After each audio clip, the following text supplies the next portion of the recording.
This weekend's blizzard has already been dubbed a life and death storm as it begins to slam the East Coast now. A meteorologist is saying the approaching full moon could make matters worse.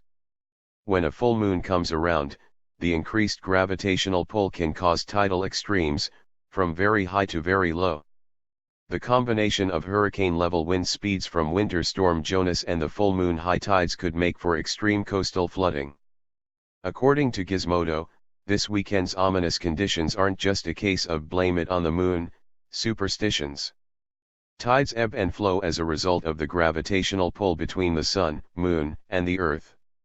When all three entities are aligned, with the earth in the middle, a full moon occurs, creating an extra strong gravitational pull, and thus, the month's extreme tides.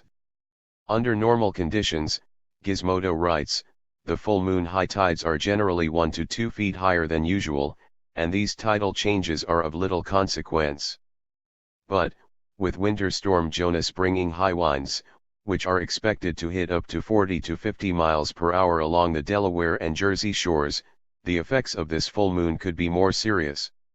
Last September, a supermoon coupled with a tropical storm caused major flooding on both sides of the Atlantic Ocean, Gizmodo points out. This event, which will feature a regular full moon, mirrors a storm that occurred more than a decade ago, in 2003.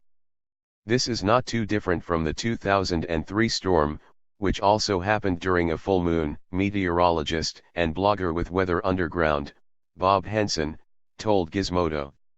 During the President's Day 2 storm, the Jersey Shore was hit with 8 to 9 feet of flooding, and the National Weather Service is predicting similar conditions for this weekend.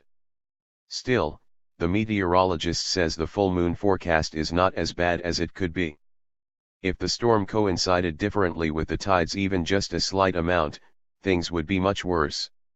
This weekend, the morning high tide is higher, Henson told Gizmodo. The full moon is adding about 2 feet to the morning tide and a foot to the afternoon.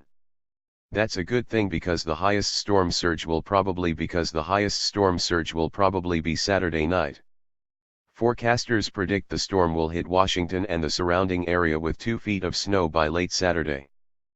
A blizzard warning is in effect for much of the East Coast, from Washington up to New York, according to the National Weather Service, NWS, and several southern states have already seen snow and sleet.